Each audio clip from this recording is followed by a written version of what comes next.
ইন্ডাস্ট্রির ভেতরে কি দাদাগিরি আছে, মানে সেখানেও কি কোনো সিনিয়র দাদা দিদির তত্ত্বাবধান? সিনিয়রিটি তো একটা রেসপেক্ট তো তোমায় দিতেই হবে।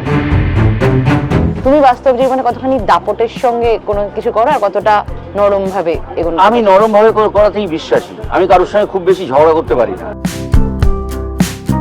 তোমার কলেজ লাইফটা যদি একটু বলো। আমার কলেজ লাইফ কমন রুম আর ক্যান্টিনে কেটেছে, আচ্ছা, খুব কম ক্লাস। তুমি কখনো র্যাগিং এর শিকার হয়েছো সিনিয়রদের থেকে? আমার কাছে একটা সিনেমাকে অ্যাকসেপ্ট করার পেছনে কিছু জিনিস থাকবে, হয় এন্টারটেনমেন্ট থাকবে, নইলে ইমোশনালি কোথাও টাচ করতে হবে। এই ছবিতে দুটোই আছে। পলিটিক্যাল দলগুলো কিন্তু আমাদের রাজ্য বা দেশ চালায়, তো কাজে সেটাকে সিরিয়াসলি নিতে হয়। আমি কিছু জানলাম না, কোনোদিন পলিটিক্স নিয়ে পড়াশোনাই করলাম না, আমি দুম করে কোন সাহসে যাব? যে পর্দায় এলে প্রলয় আসে আর মুখ খুললেই আসে ঝড়, তার সামনে আপাতত বসে আছি। যে কথাটা তোমাকে বললাম যে প্রলয় আসে এবং মুখ খুললে কেন ঝড় আসে, কারণ তুমি সহজ কথাটা খুব সহজভাবে বলে দিতে পারো। বর্তমান সময়ে দাঁড়িয়ে সত্যি কথা বলার লোকের সংখ্যা কতটা বাড়ছে বা কমছে, কারণ মানে সারা ভারতের রাজনৈতিক পরিবেশে যদি দেখা যায়, দেখো সত্য মিথ্যে জানি না, ভালো মন্দের সংজ্ঞাটা খুবই আপেক্ষিক। এক একজনের কাছে এক একটা জিনিস ভালো, তার অন্যজনের কাছে সেটাই খারাপ। কাজে এই তর্কটা চলবে। হোক কলরবের টিজার মুক্তি হওয়ার পর বা ট্রেলার মুক্তি হওয়ার পর প্রথম অনেকেই ভেবেছিল এটা একটা কোনো একটা রাজনৈতিক মতাদর্শকে নিয়ে ছবি, তুমি সেটাকে নিয়ে কি বলবে? আমি খালি একটাই কথা বলবো, বেশি ভাববেন না, ছবি দেখুন। ভাবনার কাজটা স্ক্রিপ্ট রাইটার সেরে রেখেছে, তো কাজেই ছবিটা দেখে যদি ভাবতে পারেন বা ছবি যদি আপনাকে ভাবাতে পারে, সেটাই আমাদের লক্ষ্য। এই হোক কলরবে তো র্যাগিং এর প্রসঙ্গটা খুব স্পষ্টভাবে উল্লেখ করা হয়েছে। ওটাই সেক্ষেত্রে দাঁড়িয়ে তুমি কখনো র্যাগিং এর শিকার হয়েছো সিনিয়রদের থেকে? না, আমাদের সময় ওই ধরনের র্যাগিং আমার সঙ্গে কোনো স্কোপ ছিল না, কারণ এগুলো দেখো, এগুলো বেশিরভাগ ক্ষেত্রে হয় হস্টেল লাইফে। এখন আমরা যারা কলকাতা শহরে পড়েছি, কলেজ যাই, স্কুলে যাই, বাড়ি চলে আসি। কলেজে তাও একটু স্কোপ থাকে, স্কুলে তো কোনো স্কোপই থাকে না র্যাগিং এর। তো কাজে এগুলো বেশিরভাগ ক্ষেত্রে দূর দূরান্ত থেকে আসছে, একটা জায়গায় হস্টেলে থেকে, তখন মাথার উপর বাবা মা নেই, কেউ নেই, তখন কিছু সিনিয়রের একটা নৈতিক দায়িত্ব এসে পড়ে যে আমি দাদা বা আমি দিদি। তো সেইখান থেকে একটা সম্ভাবনা দেখা যায়।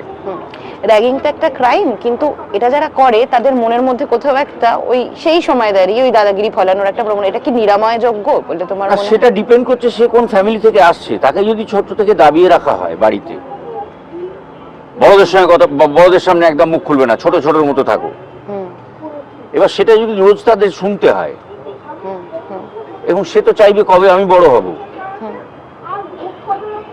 সেইটা আমি আরেকজনকে বলবো।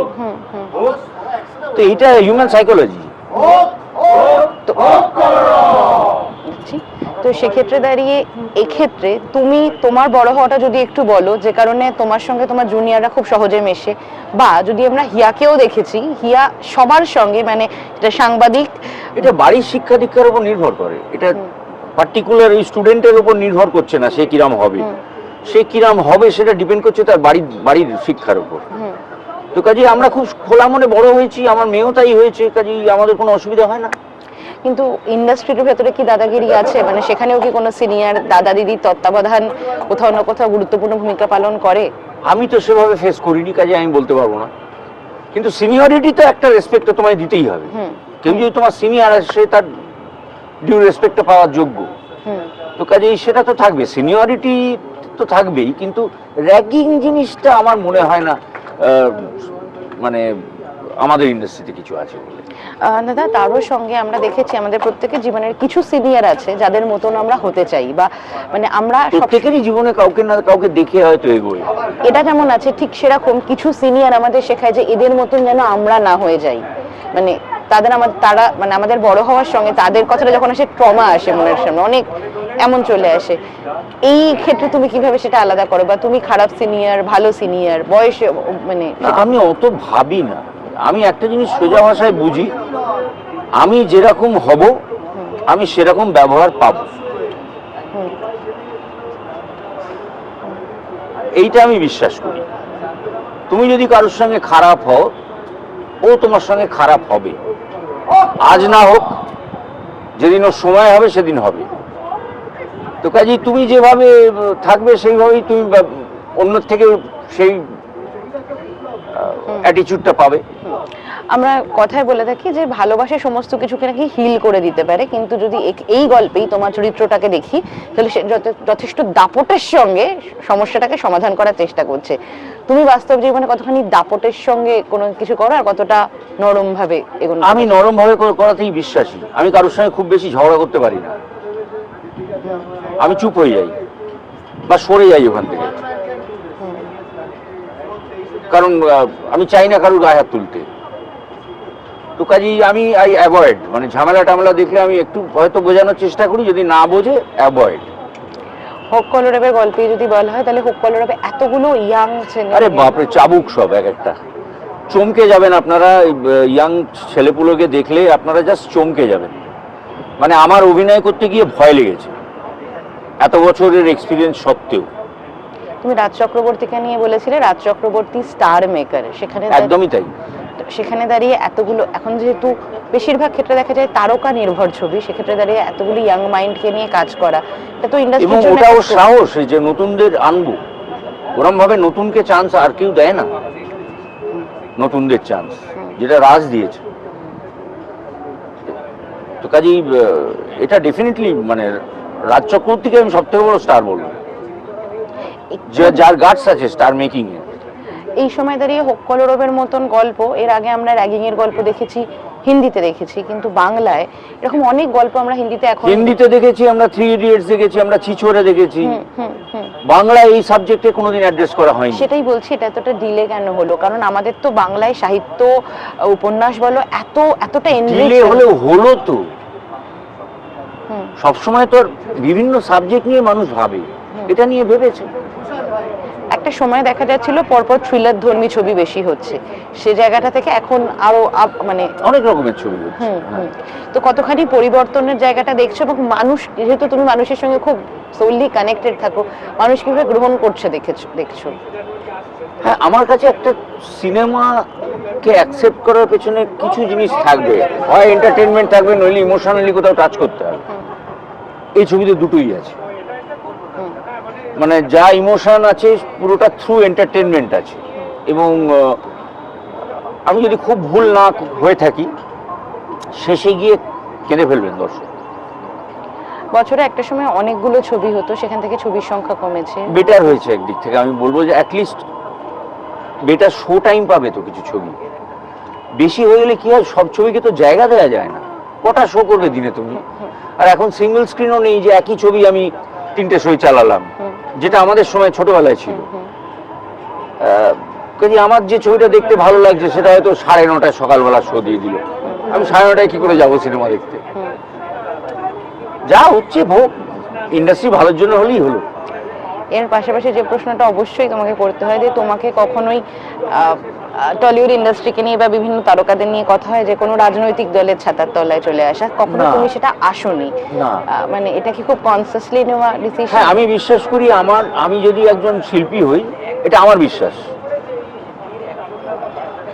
আমার তো সব পলিটিক্যাল পার্টির ফলোয়ারদের ফ্যান পেতে ইচ্ছে করবে।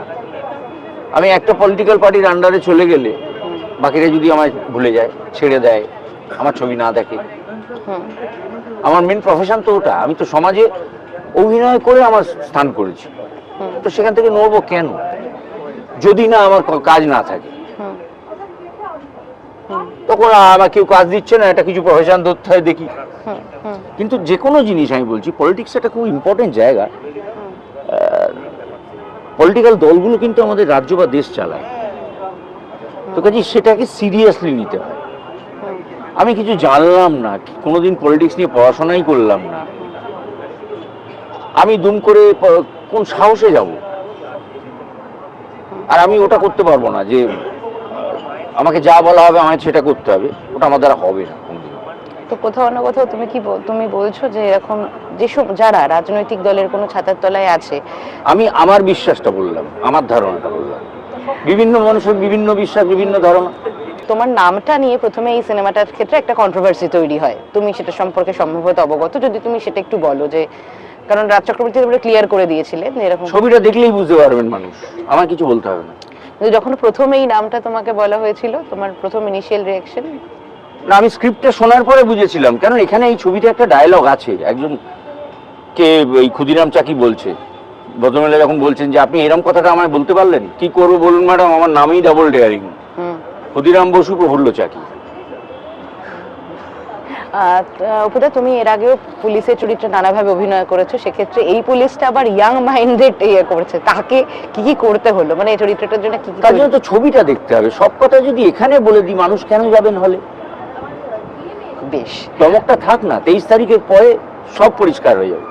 কিন্তু এই হোক কলরবের সঙ্গে যদি কথা হয় তাহলে তো কলেজ লাইফের কথা আসবে, তোমার কলেজ লাইফটা যদি একটু বলো। আমার কলেজ লাইফ কমন রুম আর ক্যান্টিনে কেটেছে, আচ্ছা, খুব কম ক্লাস, কারণ তারপরে পরে থিয়েটার গ্রুপ জয়েন করে নিই আস্তে আস্তে আস্তে আস্তে। গ্র্যাজুয়েশনের পরে আমি আর মাস্টার্স করিনি, আমি একটা কম্পিউটারের কোর্স করেছিলাম, তারপর তো থিয়েটারে ঢুকে গেলাম, সেখান থেকে অভিনয়ে চলে এলাম। বেশ, তারপর সেখান থেকে যাত্রা, আজকে হোক কলরবে আমরা দাঁড়িয়ে আছি। হ্যাঁ, আর তার সঙ্গে তোমার বলিউডের কাজ যদি বলো, সেখানেও তো বলিউড তো এই তো লাস্ট রিলিজ হয়েছে লাইফ ইন মেট্রো ইন দিনো, একটা ছবি হয়ে আছে, এখন আরেকটা ছবি রিলিজ হয়েছিল, এখন বোধহয় ওটিটিতে এসছে, আখান্ডা 2 তেলেগু, আরেকটা হয়ে আছে রেঞ্জার বলে অজয় দেবগনের। পাশাপাশি তোমার মেয়েও এখন দেখছি র্যালিতে হাঁটছে, আজকে যে সময় আমরা ইন্টারভিউটা করছি সেই সময় সে র্যালিতে হাঁটছে, এবং সে র্যালি এক অন্য র্যালি। আর কত নিজেদের পিঠ চাপড়াবি রে তোরা। হ্যাঁ, সে র্যালিতে হাঁটছে এবং সে র্যালিটা প্রেমের জন্য র্যালি, তুমি এই নতুন নতুন প্রমোশনাল স্ট্র্যাটেজি, এবং ও একদম নতুন। আমি জানি না, ওদেরই এখন বয়সে সব প্রেমের জন্য র্যালি ফ্যালি করার। আমি এখন অন্য প্রেম খুঁজে নিয়েছি। আচ্ছা, সেটা কি পাহাড়? নেচার। দাদা, আমরা শেষ করব, তবে তার আগে একটা প্রসঙ্গ অবশ্যই আসবে, সেটা হলো অনির্বাণ ভট্টাচার্য। মানে যে অভিযোগটা আসে, তাকে কাজ করতে দেওয়া হচ্ছে না, সে কাজ পাচ্ছে না, না না কারণ তুমি জানো, তুমি এটাকে কিভাবে? আমি কোনো কারণই জানি না, এবং এই প্রশ্নের উত্তর এইখানে আমি দেবো না, কারণ এটা আমার ছবি হোক কলরবের প্রমোশনের জন্য হচ্ছে, এখানে কোনো কন্ট্রোভার্সি আমার প্রয়োজন নেই। কিন্তু হোক কলরবের জন্য যেটা দরকার সেটা হলো কি একটু নিমন্ত্রণটা দরকার, সেটা কি তুমি বলবে? 23শে জানুয়ারি থেকে আসছে রাজ চক্রবর্তী পরিচালিত এবং শুভশ্রী প্রযোজিত হোক কলরব। রাজ চক্রবর্তীর ছবি মানেই একটা আলাদা তার ঝাঁজ, এবং সেখানে অবাক করে দেবে আপনাদের এক ঝাঁক নতুন ছেলে মেয়ে, যাদের সঙ্গে অভিনয় করতে গিয়ে আমার এত বছরের এক্সপিরিয়েন্স থাকা সত্ত্বেও আমি ভয় পেয়েছি। এত বড় কথাটা বললাম, দয়া করে হলে গিয়ে ছবিটা দেখবেন। টলিউডের latest update, gossip and entertainment পেতে সাবস্ক্রাইব করুন শুধুমাত্র সিটি সিনেমা, আর ফলো করুন সিটি সিনেমার Instagram, Facebook, Twitter and ShareChat page.